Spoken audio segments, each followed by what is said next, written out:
Hello everyone and welcome back. आज हम पढ़ेंगे कॉन्सेप्ट ऑफ सप्लाई। सप्लाई क्या होता है? पहले तो ये बता दूं कि जीएसटी तभी लगता है जब सप्लाई होता है। मतलब अक्सर क्या मैंने देखा है, बहुत बार तुम्हें एक रियल लाइफ सिचुएशन बताता हूं कि एक बार बहुत बड़ा टैक्स का फ्रॉड हुआ। बहुत बड़ा टैक्स का फ्रॉड हुआ। जीएसटी डिपार्टमेंट ने लोगों को पकड़ा कि तुमने जीएसटी का फ्रॉड किया है, तुमने जीएसटी पेमेंट नहीं किया है, और बहुत बड़ा अमाउंट का जीएसटी उसके ऊपर लगा दिया, इंटरेस्ट पेनल्टी लगा दिया। ठीक है, तो सामने वाला पार्टी कोर्ट में चला गया। वो बोला कि इस ट्रांजैक्शन पर तो जीएसटी लगेगा ही नहीं। जीएसटी डिपार्टमेंट वाले जबरदस्ती हमें बोल रहे हैं कि इस पर जीएसटी लगेगा। उन्होंने प्रूफ कर दिया कि इस ट्रांजैक्शन पर जीएसटी नहीं लगेगा। जीएसटी डिपार्टमेंट हार गया। कैसे हार गया? क्योंकि उन्होंने प्रूफ कर दिया कि सप्लाई हुआ ही नहीं। जीएसटी लगता है जब सप्लाई होता है। जब तक सप्लाई नहीं होगा तब तक जीएसटी नहीं लगेगा। बात समझ में आया? तो ये सप्लाई क्या होता है? Taxable event. टैक्सेबल इवेंट का मतलब होता है कब टैक्स लगेगा। टैक्स तभी लगता है जब सप्लाई होता है। जैसे इनकम टैक्स में, इनकम टैक्स तुम कब पे करते हो? जब तुम्हारा इनकम होगा। अभी तुम बच्चे हो, अभी तुम्हारा इनकम हो नहीं रहा है, तो तुम भी इनकम टैक्स पे नहीं कर रहे हो। तो इनकम टैक्स में तो टैक्सेबल इवेंट होता है कि जब हमारा इनकम जनरेट होगा तब हम टैक्स पे करेंगे। तो टैक्सेबल इवेंट हो गया when income generates we will pay the tax. बात समझ में आ गया? लेकिन जीएसटी में कब होगा? जीएसटी में कुछ तो नियम बनाने पड़ेंगे ना, कब जीएसटी लगेगा कब नहीं लगेगा। तुम सोच कर देखो, अगर तुमने सामने वाले को प्रूफ कर दिया, अगर तुम बोल रहे हो कि सर गुड्स एंड सर्विसेज जब हम बेचा खरीदी बेची करेंगे तब लगेगा, तुमने प्रूफ कर दिया कि हमने तो बेचा ही नहीं है। बात समझ रहे हो? तुम प्रूफ कर दिए कि हम तो बेचे ही नहीं है अभी तक। जब तक तुम बेचोगे नहीं तब तक जीएसटी लगेगा नहीं। तो इसीलिए डिपार्टमेंट बोलता कि बेचने से नहीं, सामान चाहे बिके या ना बिके, अगर सप्लाई हुआ है तो जीएसटी लगेगा। तो जीएसटी में टैक्सेबल इवेंट होता है सप्लाई ऑफ गुड्स और सर्विस और बोथ।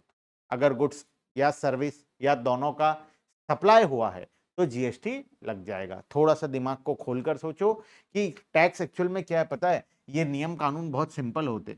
मैं इनकम टैक्स के टाइम पे भी मेरे सभी बच्चों को ये चीज बताया कि ये जो नियम कानून है इतने, ये इतना प्रॉब्लमेटिक होता ही नहीं अगर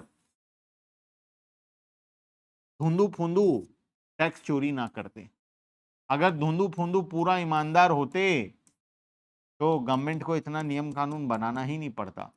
गवर्नमेंट जानता है ये धुंधु फुंदू और इसके जैसे इंडिया में जो 150 करोड़ के आबादी है, ये सब टैक्स को जानबूझकर घपला करने का कोशिश कर सकते हैं। इनमें से बहुत लोग नहीं भी करते हैं, ईमानदारी से टैक्स पे करते हैं, लेकिन मेजॉरिटी ऑफ द लोग इसमें घपलाबाजी कर सकते हैं।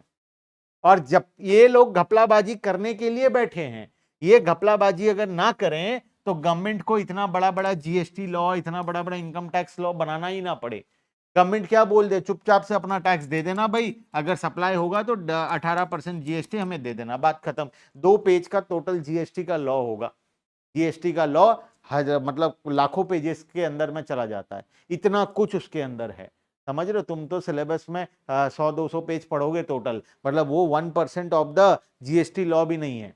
अगर तुम्हें जीएसटी में एक्सपर्ट बनना है तो ये 1% ऑफ द तुम्हारा पूरा जीएसटी का लॉ भी नहीं है, जो एग्जैक्टली अगर तुम जाओगे अंदर में तो सोचो इतना बड़ा बड़ा नियम कानून क्यों बनाना पड़ता है? क्योंकि ये टैक्स चोरी करने के लिए बैठे हैं।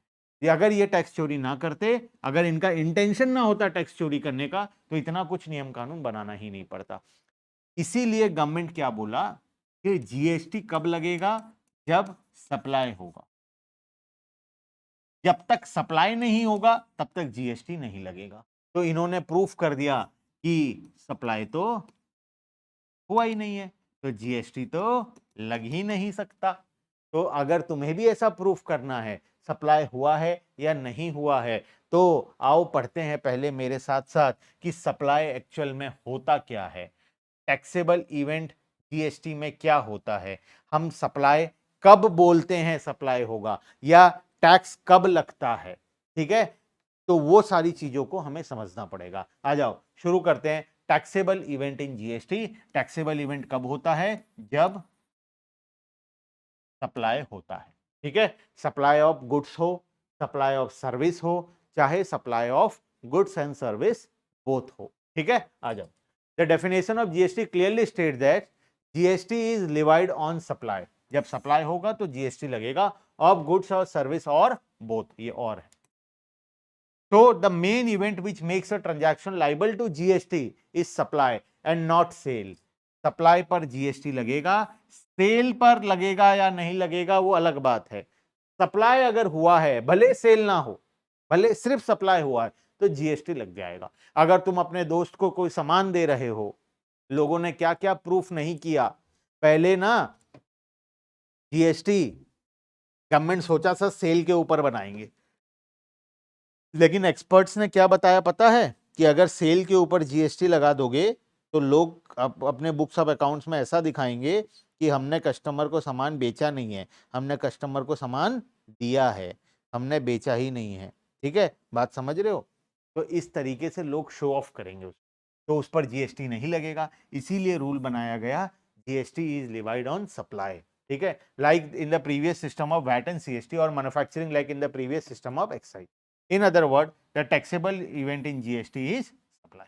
ठीक है, चलें आगे। Yes sir. अब ध्यान देना, ये पूरा एक डायग्राम तुम्हारे लिए मैंने बनाया है।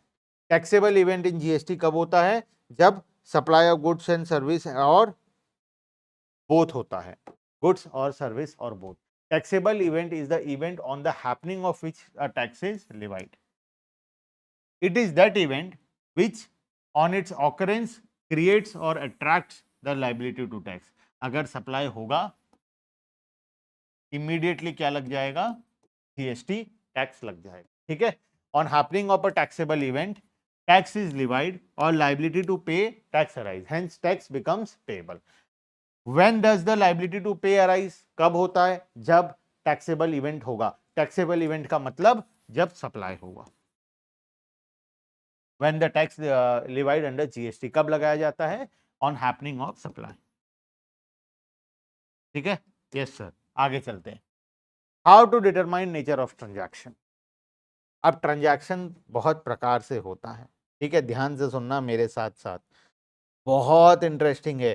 जीएसटी का नियम बहुत ज्यादा इंटरेस्टिंग है। ठीक है, तो मेरे साथ साथ पढ़ना, मैं सब कुछ तुम्हें बताऊंगा। जितना कुछ तुम्हें जीवन में जीएसटी के बारे में जानना चाहिए वो सब कुछ मैं तुम्हें बताने आया हूं। ठीक है, तो तुम निश्चिंत होकर पूरा भरोसा करके आओ और साथ साथ में बस पढ़ाई करो। इतना ही करो बस। ये पूरा सीरीज जो मोबाइल एप्लीकेशन में अपलोड होने वाला है जीएसटी का, इसको पूरा अच्छे तरीके से अपने दिमाग में सेट कर लो। इतना कर लोगे तो जीएसटी बहुत हद तक, देखो मैं ये तो नहीं बोल सकता कि मैं 100% जीएसटी तुम्हें पढ़ा दूंगा। 100% जीएसटी को पढ़ने के लिए 5 साल लगेंगे, 5 इयर्स। पूरा 100% अगर कवर करना है, जो 5 साल में तुम कहां से कहां पहुंच जाओगे। ठीक है, हमें पढ़ना है 2 से 3 महीनों के अंदर में। हमारा सिलेबस खत्म करना है एग्जाम ओरिएंटेड रहकर, ना कि हम एग्जाम से, देखो हम बहुत ज्यादा डाइवर्ट नहीं हो सकते, हमें एग्जाम ओरिएंटेड पढ़ाई भी करना पड़ेगा। ठीक है, तो मैं उन सभी चीजों को कंसिडर करते हुए बेस्ट पॉसिबल मैनर में तुम्हें जीएसटी बताने आया हूं। ठीक है, आ जाओ। How to determine nature of transaction, find taxable event in GST, is it a supply? अगर वो सप्लाई है तो जीएसटी लगेगा। अब सप्लाई किस किस चीज का हो सकता है? सप्लाई ऑफ गुड्स हो सकता है पहला, सप्लाई ऑफ सर्विस हो सकता है दूसरा, supply of both goods and service हो सकता है। कभी कभी क्या होता है, कुछ पर्टिकुलर ट्रांजैक्शन में गुड्स और सर्विस दोनों इन्वॉल्व होता है। जैसे अगर एग्जांपल दूं, तुम गए मार्केट में, एक दुकान वाले से, ये था बहुत बड़ा सा दुकान था, ठीक है, एसी खरीद लाए, खरीद कर अपने घर ले आए और इस दुकान वाले को बोल दिए एक काम करना भाई, टोटल 35,000 रुपीज मैं तुम्हें दूंगा, तो एक काम करना, एसी को मेरे घर पहुंचा देना और एक मिस्त्री को भी भेज देना और इसे कह देना कि ये यहां पर इस एसी को इंस्टॉल कर दे। सब मिलाकर installation charges, delivery charges, AC सब मिलाकर मैं तुम्हें कितना दूंगा? 35,000 दूंगा। तब तुम बताओ, सप्लाई ऑफ एसी क्या है? गुड्स है। ट्रांसपोर्टेशन एंड फिटिंग ये दोनों क्या है? सर्विस है। लेकिन ये एक ऐसा ट्रांजैक्शन है जिसमें गुड्स एंड सर्विस दोनों इन्वॉल्व है, बोथ। तो इस वजह से इस प्रकार के ट्रांजैक्शंस भी रियल लाइफ में बहुत ज्यादा होते हैं, जहां पर गुड्स प्लस सर्विस दोनों इन्वॉल्व होता है। जिस जगह पर दोनों इन्वॉल्व है वो हो गया supply of both goods and services. इसमें कॉम्पोजिट सप्लाई और मिक्स्ड सप्लाई का भी कॉन्सेप्ट है, जो कि हम आज ही के क्लास में पढ़ेंगे। ठीक है, कॉम्पोजिट सप्लाई क्या होता है, मिक्स्ड सप्लाई क्या होता है। मेरे हिसाब से यहां पर इतना क्लियर है, खाली गुड्स हो सकता है, खाली सर्विस हो सकता है, गुड्स एंड सर्विस बोथ हो सकता है। ठीक है, आ जाओ आगे चलते हैं। एक बहुत ही बेहतरीन सा concept, essential characteristics of supply. Supply होने के लिए क्या क्या फीचर्स करना पड़ेगा। ठीक है, देखो अब सप्लाई के लिए क्या क्या चाहिए, ये बहुत बड़ा टॉपिक है। ठीक है, आगे जाकर हम इसके पार्ट बाय पार्ट एक एक टॉपिक को पूरा डिटेल में पढ़ने वाले हैं, लेकिन अभी के लिए पूरा ओवरऑल समरी में देखते हैं। एसेंशियल कैरेक्टरिस्टिक्स ऑफ सप्लाई मतलब सप्लाई कब माना जाएगा हुआ है, क्या क्या कंडीशन सेटिस्फाई करेंगे तो हम मानेंगे कि सप्लाई हो गया है। सप्लाई हो जाने से क्या होता है? टैक्स लग जाता है। बात समझ में आए? गवर्नमेंट बहुत खुश हो जाता है सप्लाई होते ही, लेकिन कौन कौन सा ऐसा चीज है जिसका होना जरूरी है, तभी जाकर सप्लाई माना जाएगा। देखो, supply may be of goods और सर्विस और बोथ। गुड्स का हो सकता है, सर्विस का हो सकता है, बोथ का हो सकता है। फॉर अ कंसिडरेशन, फ्री में देने को सप्लाई नहीं बोलते, सामने से कुछ कंसिडरेशन मिलना जरूरी है, चाहे वो कुछ भी मिले, 1 रुपए क्यों ना मिले। कंसिडरेशन मतलब तुम गुड्स या सर्विस या दोनों दोगे और सामने से तुम्हें कुछ मिलेगा। ठीक है, बात समझ में आया? तो कंसिडरेशन होना बहुत जरूरी है। उसके बाद for furtherance of business. What is furtherance of business? ये तुम्हारे बिजनेस पर्पस के लिए होना चाहिए, तुम्हारे बिजनेस से रिलेटेड होना चाहिए। घर का ट्रांजैक्शंस को हम जीएसटी नहीं लगाते। मान लो मैं अपने दोस्त को एक फर्नीचर दे रहा हूं, मैं एक नॉर्मल अपना घर का फर्नीचर अपने दोस्त को दे रहा हूं, इस पर जीएसटी नहीं लगेगा। बात समझ रहे हो? ऐसे ही दे रहा हूं अपने दोस्त को यूज करने के लिए, या तो इसमें बेसिक कंडीशन क्या है? फर्दरेंस ऑफ बिजनेस, ये बिजनेस से रिलेटेड होना चाहिए। अगर ये बिजनेस पर्पस के लिए नहीं है तो फिर इस पर जीएसटी नहीं लगेगा। ठीक है, तो दो चीज, पहली बात गुड सर्विस बोथ तो हो गई, उसके साथ पहला कंडीशन कंसिडरेशन होना जरूरी है, और दूसरा बिजनेस से रिलेटेड होना जरूरी है। अब तीन चीजें और सेटिस्फाई होना चाहिए, मस्ट बी तीन चीजें। यूज थ्री टैक्सेबल, याद करने के लिए तीन टैक्सेबल सप्लाई होना चाहिए, मतलब वो सप्लाई जिस पर जीएसटी एप्लीकेबल होता है। सर आप तो बोले सप्लाई होते ही जीएसटी लग जाएगा, तो ये क्या बात हुआ? कौन सा सप्लाई बहुत वैरायटी का होता है। सप्लाई होने पर जीएसटी तो लगता है, लेकिन कुछ ऐसे कॉमोडिटीज हैं जिसका सप्लाई होने पर भी जीएसटी नहीं लगता। एसेंशियल कॉमोडिटीज बहुत सारे हैं जो एग्जेम्प्टेड है जीएसटी से, जिस पर कोई जीएसटी नहीं है। अगर उस पर जीएसटी ही नहीं है तब फिर क्या फायदा? तो टैक्सेबल सप्लाई होना चाहिए, जिस पर जीएसटी है उस टाइप का सामान होना चाहिए। फर्नीचर 18% जीएसटी है, फर्नीचर सप्लाई करोगे और बाकी कंडीशन सेटिस्फाई करोगे तो जीएसटी लगेगा। लेकिन एग्जेम्प्टेड आइटम को सप्लाई कर रहे हो, ठीक है, एग्जेम्प्टेड आइटम जैसा, सर कोई एग्जांपल दे दो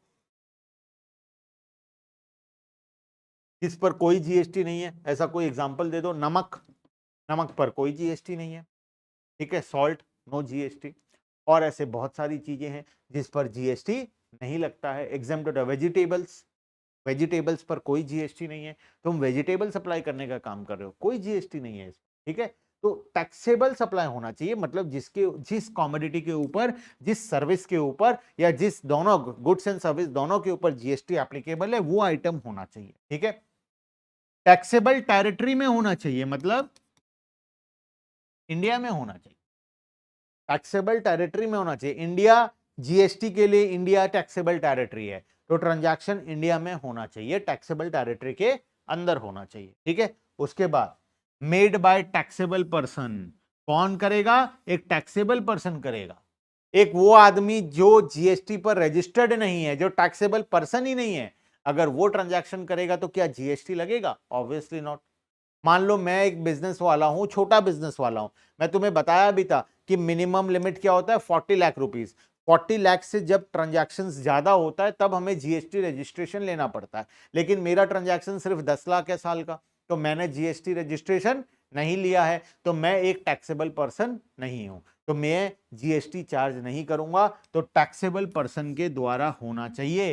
who is a taxable person, what is a taxable territory, taxable supply क्या होता है, फॉर फर्दरेंस ऑफ बिजनेस क्या होता है, ये सब चीज आगे और डिटेल में हम एक एक पॉइंट को पढ़ेंगे। अभी के लिए कुछ कंडीशंस हैं। कंडीशन नंबर 1 कंसिडरेशन के लिए होना चाहिए, कंडीशन नंबर 2 तुम्हारे बिजनेस पर्पस के लिए होना चाहिए, कंडीशन नंबर 3 टैक्सेबल सप्लाई होना चाहिए, कंडीशन नंबर 4 टैक्सेबल टेरिटरी में होना चाहिए, और कंडीशन नंबर 5 टैक्सेबल पर्सन के द्वारा किया जाना चाहिए। अगर ये पांचों कंडीशन सेटिस्फाइड है, गुड्स एंड सर्विस या बोथ पर तुम डील कर रहे हो और इन पांचों कंडीशन को सेटिस्फाई करते हो, तब इसको क्या मान लिया जाएगा?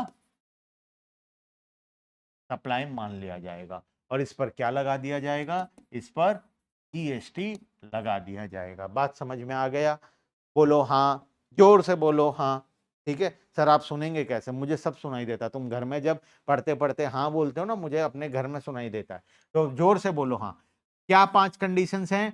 कंसिडरेशन होना चाहिए, फर्दरेंस ऑफ बिजनेस के लिए होना चाहिए, टैक्सेबल सप्लाई मतलब वो कॉमोडिटी होना चाहिए जिस पर जीएसटी एप्लीकेबल होता है, टैक्सेबल टेरिटरी में होना चाहिए मतलब इंडिया के अंदर होना चाहिए, और मेड बाय टैक्सेबल पर्सन होना चाहिए, जो इंसान सप्लाई कर रहा है वो जीएसटी में रजिस्टर्ड होना चाहिए। क्लियर है बात? अगर पांचों कंडीशन को तुम सेटिस्फाई कर देते हो और गुड्स एंड सर्विस पर डील करते हो तो सप्लाई मान लिया जाएगा और जीएसटी लगा दिया जाएगा। बात समझ में आई तो बोलो हाँ।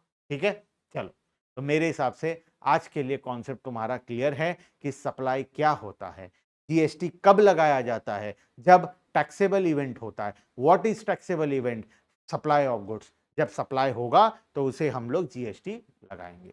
ठीक है बात? इतना आज के लिए मेरे हिसाब से तुम्हारे लिए सफिशिएंट है। वैसे तो मैं 2 टॉपिक और लेकर आया था तुम्हें पढ़ाने के लिए, जैसे कि कॉम्पोजिट सप्लाई के बारे में और मिक्स्ड सप्लाई के बारे में, लेकिन मैं उसे आज की क्लास पर नहीं पढ़ाऊंगा, उसे मैं तुम्हें नेक्स्ट क्लास में composite supply and mixed supply के बारे में पढ़ाऊंगा। ठीक है, चलो bye bye everyone and thank you.